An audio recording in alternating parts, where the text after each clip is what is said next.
சமூகம் நேர்கள் அனைவருக்கும் அன்பு வணக்கம். நான் உங்கள் ஜெய். இன்றைய தினம் நீண்ட ஆயுளை பெறுவதற்கும் உடல் நலத்தை பெறவும் நீங்கள் என்ன செய்ய வேண்டும் என்பதனை பற்றித்தான் விளக்கமாக பார்க்க போகிறோம். வாருங்கள் நிகழ்ச்சிக்குள் செல்வோம்.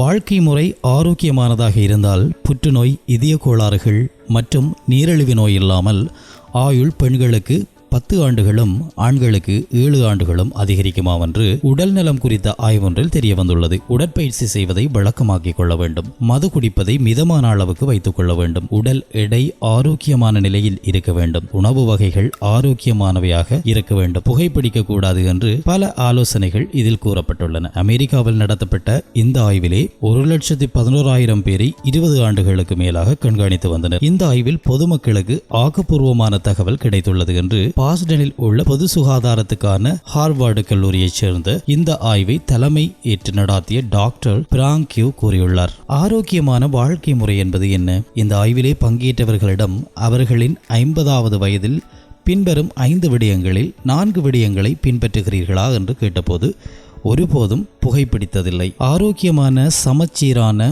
உணவு வகைகள், தினமும் 30 நிமிடங்கள் மிதமான அல்லது தீவிரமான உடல் இயக்க செயற்பாடுகள், PMI அளவு உயரத்துக்கேற்ற எடைக்கான அளவீடு 18.5க்கும் 24.9க்கும் இடையில் உள்ளதா? பெண்கள் சிறிய கிளாஸில் பாயினம், ஆண்கள் சுமார் அரை லிட்டர் பீரம் தவிர வேறு குடிப்பழக்கம் இல்லாதிருத்தல். ஆரோக்கியமான உணவில் பழங்கள் மற்றும் காய்கறிகள் முக்கியமானவை. 34 ஆண்டுகள் வரை வாழும் பெண்களில் புற்றுநோய், மாரடைப்பு மற்றும் பக்கவாதம், நீரிழிவு போன்ற நோய்கள் இல்லாத பெண்களை கணக்கெடுத்தால் மற்றவர்களை காட்டிலும் மேற்படி வாழ்ந்தால் மற்றவர்களை விட 10 ஆண்டுகள் வரை கூடுதலாக வாழ்கிறார்களாம். உடல் பருமனான நண்பருடன் பழகுறீர்களா? மேலும் 31 ஆண்டுகள் வரை வாழும் ஆண்களில் இந்த பிரிவினர் கூடுதலாக 7 ஆண்டுகள் வாழ்கிறார்களாம். ஆண்களுக்கும் பெண்களுக்கும் இடையிலே ஏன் வித்தியாசம் உள்ளது?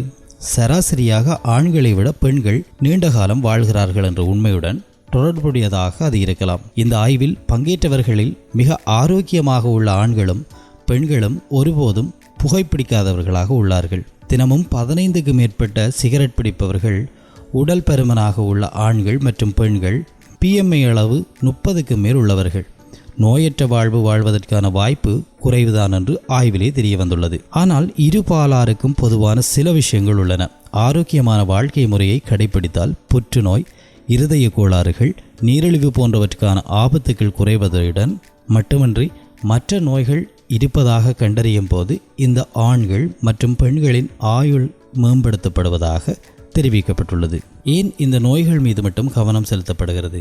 புற்றுநோய், இருதய நோய்கள், நீரிழிவு நோய் ஆகியவைதான் முதிய வயதில் பெரும்பாலும் வரக்கூடிய நோய்களாக உள்ளன. அவைதான் மக்களின் வாழ்க்கை முறையுடன் நெருங்கிய தொடர்பு கொண்டவையாகவும் உள்ளன.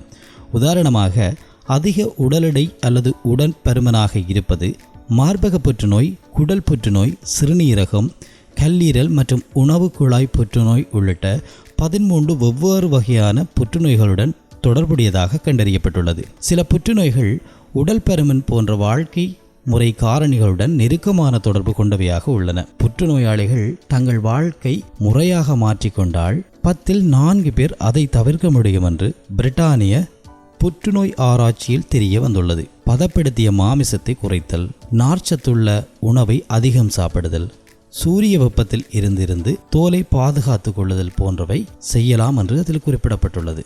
வேறு காரணிகளும் இதில் பங்குள்ளதா? இது பரந்த அளவிலான கண்காணிப்படிப்படையிலான ஆய்வு.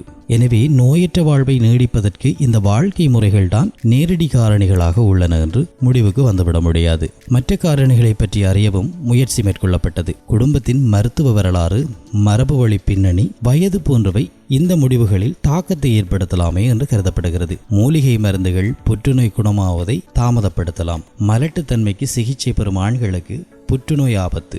ஆய்வில் பங்கேற்றவர்கள் தெரிவித்ததன் அடிப்படையில் அவர்களின் உணவு பழக்கங்கள், உடற்பயிற்சி பழக்கம், அவர்களின் உயரம் மற்றும் எடை ஆகியவற்றை குழுவினர் எடுத்துக்கொண்டனர். அனைத்து சமயங்களிலும் அவை சரியானவையாக இருக்கும் என சொல்ல முடியாது. 73,000க்கும் மேற்பட்ட பெண்கள் மற்றும் 38,000க்கும் மேற்பட்ட ஆண்கள் ஆகியோரை கொண்ட இந்த ஆய்வில் பங்கேற்றவர்களின் பெரும்பான்மையானவர்கள் சுகாதாரத்துறையில் பணியாற்றும் வெள்ளை இனத்தவர்களாவார். நன்றி நேயர்களே. தொடர்ந்தும் அடுத்த ஒரு பகுதியினூடாக உங்களை சந்திக்கிறேன்.